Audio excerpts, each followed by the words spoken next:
여러분, 목요일입니다. 좋은 아침입니다. 9월 21일입니다. 우리에게 주신 말씀 열왕기상 8장 12절부터 21절까지 말씀 함께 보겠습니다. 그때에 솔로몬이 이르되 여호와께서 캄캄한 데 계시겠다 말씀하셨사오나 내가 참으로 주를 위하여 계실 성전을 건축하였사오니 주께서 영원히 계실 처소로소이다. 하고 얼굴을 돌이켜 이스라엘의 온 회중을 위하여 축복하니 그때에 이스라엘의 온 회중이 서 있더라. 왕이 이르되 이스라엘의 하나님 여호와를 송축할지로다. 여호와께서 그의 입으로 내 아버지 다윗에게 말씀하신 것을 이제 그의 손으로 이루셨도다. 이르시기를 내가 내 백성 이스라엘을 애굽에서 인도하여 낸 날부터 내 이름을 둘 만한 집을 건축하기 위하여 이스라엘 모든 지파 가운데에서 아무 성읍도 택하지 아니하고 다만 다윗을 택하여 내 백성 이스라엘을 다스리게 하였노라 하신지라. 내 아버지 다윗이 이스라엘의 하나님 여호와의 이름을 위하여 성전을 건축할 마음이 있었더니 여호와께서 내 아버지 다윗에게 이르시되 네가 내 이름을 위하여 성전을 건축할 마음이 있으니 이 마음이 네게 있는 것이 좋도다. 그러나 너는 그 성전을 건축하지 못할 것이요 내 몸에서 낳을 내 아들 그가 내 이름을 위하여 성전을 건축하리라 하시더니 이제 여호와께서 말씀하신 대로 이루시도다. 내가 여호와께서 말씀하신 대로 내 아버지 다윗을 이어서 일어나 이스라엘의 왕 위에 앉고 이스라엘의 하나님 여호와 이름을 위하여 성전을 건축하고 내가 또 그곳에 우리 조상들을 애굽 땅에서 인도하여 내실 때에 그들과 세우신 바 여호와의 언약을 넣은 궤를 위하여 한 처소를 설치하였노라. 아멘. 하나님의 말씀입니다. 한번 더 읽으시면서 묵상하시겠습니다.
우리 주일에 하나님께서 그 어떤 사람이라도 성경에 나오는 그 어떤 훌륭한 사람이라도 그 이야기를 기록해 두신 것이 그 사람을 높이려는 의도가 아니다라는 것을 살펴봤는데요. 솔로몬 대단한 분이죠. 지혜와 총명과 부귀와 영광 다 받아 누리고 그가 가진 정말 놀라운 탁월한 점이 많습니다. 그러나 솔로몬 또한 참 실수가 많은 사람이었죠. 그 아버지 다윗도 그랬습니다. 탁월한 부분이 정말 많이 있지만 실수도 많았죠. 하지만 다윗과 솔로몬에게서 우리가 정말 배우고 싶은 것, 부인할 수 없는 것은 그들의 예배에 대한 열정입니다. 주일에 다윗의 소원을 담은 찬양을 드렸었는데요. 시편 27편요. 내가 여호와께 청하였던 한 가지 일, 곧 그것을 구하리니 곧 나로 내 생전에 여호와의 집에 거하며 여호와의 아름다움을 앙망하며 그 전에서 사모하게 하실 것이라. 이 찬양 드릴 때마다 너무 가슴이 뜨거워지고 저도 그렇습니다 라고 고백하게 되는데요. 오늘 솔로몬이 이 성전을 지어 봉헌하고 있습니다. 하지만 이 솔로몬의 마음 안에 그 순수하고 하나님만을 향한 마음만 100%였다라고 말하기는 좀 어렵죠. 여전히 자기의 왕권을 든든히 세우려는 어떤 마음이 있습니다. 하지만 그럼에도 불구하고 솔로몬이 하나님을 사랑하고 하나님께 경배를 드리는 이 예배 열정이 얼마나 지극한지 이것에 대해서는 또 우리가 배워야 할 것 같아요. 하나님께서 다윗에게 성전 건축을 허락하지 않으셨지만 다윗이 성전 건축을 위해 준비하고 소망하는 것은 기뻐하시고 칭찬해 주셨잖아요. 약속해 주셨잖아요. 마치 그것처럼 솔로몬에게도 부족한 점이 있지만 성전을 지어드리면서 하나님을 예배하는 것 하나님 칭찬하시고 기뻐하십니다. 다윗 얘기로 잠시 다시 돌아가면요. 다윗에게 하나님께서 거절하신 거잖아요. 성전 건축 안 된다. 근데 다윗이 그 말씀에 섭섭해하거나 불평하지 않고, 물론 그 마음이 있었겠지만 오히려 온 마음을 다해서 성전 건축을 준비했다는 것을 우리가 알고 있습니다. 그래서 다시 한번 이 다윗의 예배 열정이 비록 완전하지 못했지만 순수하고 지극했다라고 보는 것이죠. 그러니까 이 성전 누가 짓더라도, 내가 아니더라도 하나님의 성전을 아름답게 지어드리고 싶다라는 그의 마음이 지극했습니다. 오늘 솔로몬이 성전 건축을 마치고 언약궤도 성소에 모시고, 그러니까 그 마음이 감격으로 가득 찬 것이 그의 말 마디마디마다 보여요. 오늘 말씀이 솔로몬의 찬양이잖아요. 다윗과 마찬가지로 예배 열정이 지극한 사람입니다.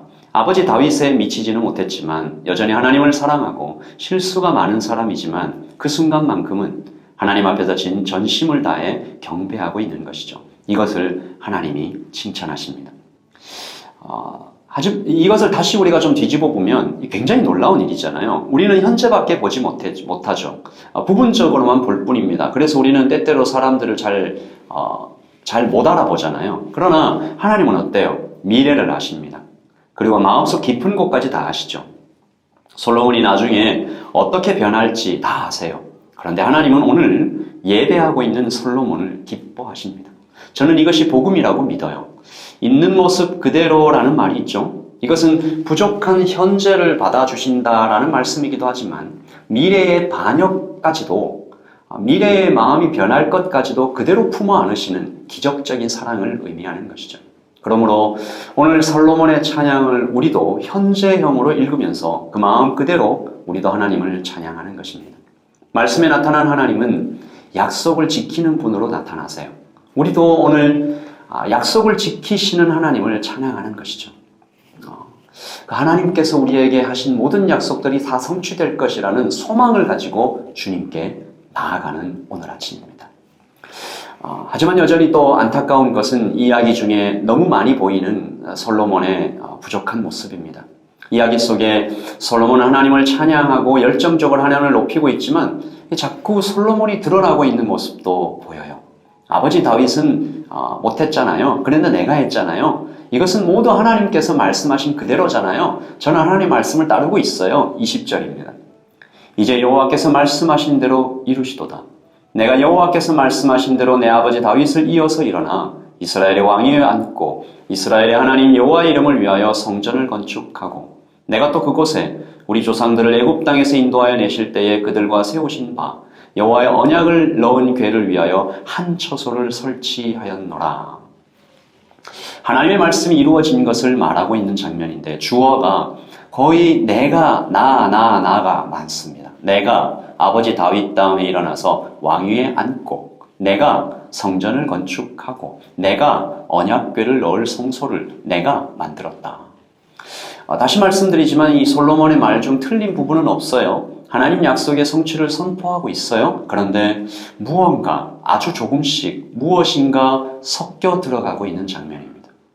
지난 화요일 아침 기도회 때 잠시 살펴봤던 7장의 앞부분에도 이 솔로몬의 왕궁을 만들 때도 뭔가 섞여 들어가는 것을 볼 수 있습니다. 왕궁이 필요하잖아요. 이제 완전히 자리를 잡은 새로운 나라에 새로운 왕궁을 건축할 필요가 있죠. 그리고 왕궁을 지은 이 13년의 건축 기간도 크게 문제는 아닙니다. 규모가 있으니까 시간이 걸릴 수 있죠. 그러나 좀 깊이 들어가 보면 과해요. 솔로몬이 백향목으로 왕궁을 짓잖아요.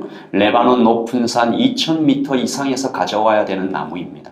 얼마나 많은 백성들이 이 나무를 운반하면서 피땀을 흘렸을까.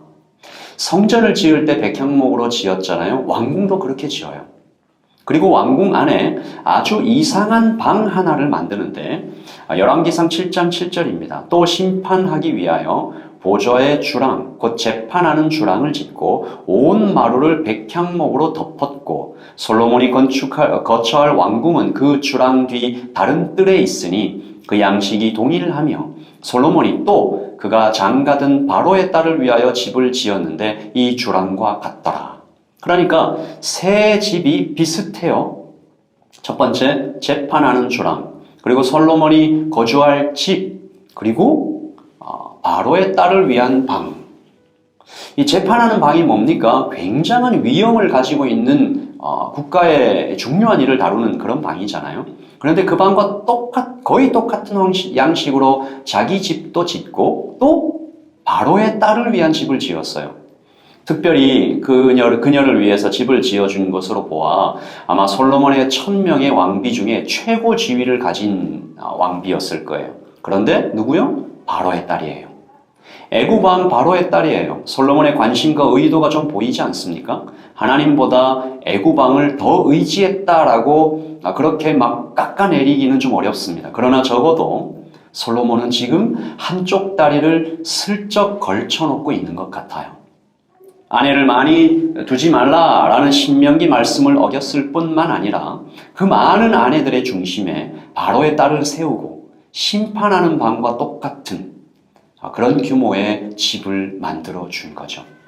솔로몬은 하나님께 찬양하면서 예배 열정이 지극한 그 모습도 가지고 있지만 또 한편으로 점점 부귀와 영광에 물들어가고 있는 모습입니다.